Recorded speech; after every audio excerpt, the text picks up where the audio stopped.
नमस्कार, मैं विलास रुकड़े फिर स्वागत करता हूं आपका सुप्रीम पावर न्यूज पर एक नई खबर के साथ। चलिए शुरुआत करते हैं आज की नई खबर की। गोंदिया जिला परिषद के इतिहास में पहली बार अध्यक्ष और उपाध्यक्ष निर्विरोध चुने गए। अध्यक्ष भाजपा से और उपाध्यक्ष एनसीपी का।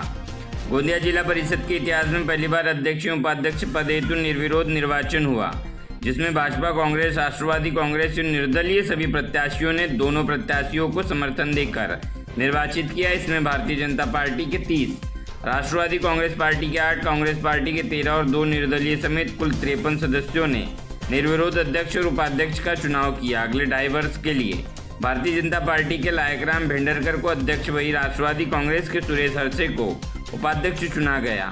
जिले में आम लोगों के कामों का समय पर समाधान किया जाएगा। अगले 2.5 साल तक जिले के विकास के लिए काम कर योजनाओं प्रभावी तरीके से कार्यान्वित कर जनता को लाभ दिया जाएगा, ऐसा विश्वास अध्यक्ष और उपाध्यक्ष ने व्यक्त किया। पावर न्यूज के लिए महाराष्ट्र गोंदिया से सतीश पारदी की रिपोर्ट।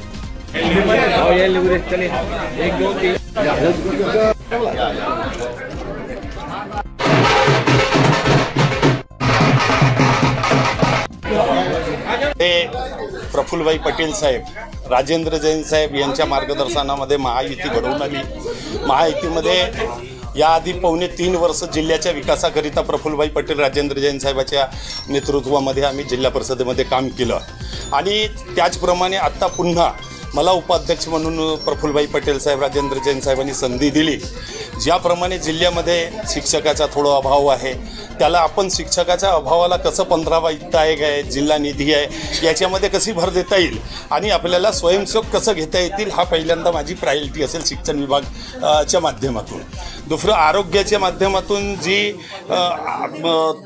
ज्या प्रकारे आरोग्य विभाग मंद गतीने चालत आहे, याला गती कशी देता येईल आरोग्य विभागाला। आरोग्य विभागामध्ये ज्या प्रकारे दीर्घाई चालतो, याला पण आपण प्राधान्य कसं देता येईल, याकरिता जिल्हा परिषदेच्या माध्यमातून महायुतीच्या सर्व पदाधिकारी जे जिल्हा परिषदेमध्ये स्थापन झालेले आहेत आणि अध्यक्ष महोदय आहेत, सर्व पक्षाचे राजकीय नेते आहेत, त्यांच्या मार्गदर्शनामध्ये आणि सर्व आम्ही 53 जिल्हा परिषद सदस्यांच्या सोबत बसून आपण कशा प्रकारे चांगलं नियोजन करता येईल, चांगलं कसं गती देता येईल शिक्षण आणि आरोग्य विभाग, याला आपण पाठपुरावा करू। त्याचप्रमाणे जिल्ह्यामध्ये जिल्हा परिषदेच्या माध्यमातून जे कामं होतात, त्यावर पण आपण 53 जिल्हा परिषद सदस्याच्या निगराणीमध्ये काम आपण काँग्रेसला समजतो।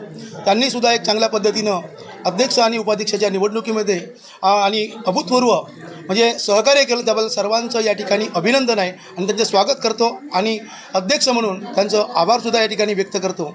आणि या ठिकाणी अध्यक्षपदी मला त्यांनी विराजमान केलं, सोबतच माझ्या जी जबाबदारीसुद्धा ही मोठ्या प्रमाणात वाढलेली आहे आणि या जबाबदारीच्या माध्यमातून आपल्या जिल्ह्यातील शेवटच्या घटकाच्या पर्यंत जिल्हा परिषदेच्या माध्यमातून ज्या काही योजना आहेत त्या कशा पद्धतीनं पोहोचतील, याच्यासाठी आपण चांगल्या पद्धतीने विचार करू आणि जुन्या ज्या काही योजना आहेत त्यासुद्धा आपण सुरू ठेवू आणि चांगल्या पद्धतीच्या सगळ्यांना 53 लोकांना घेऊन आपण विकास करूया, असं या ठिकाणी आश्वासन सुद्धा करतो।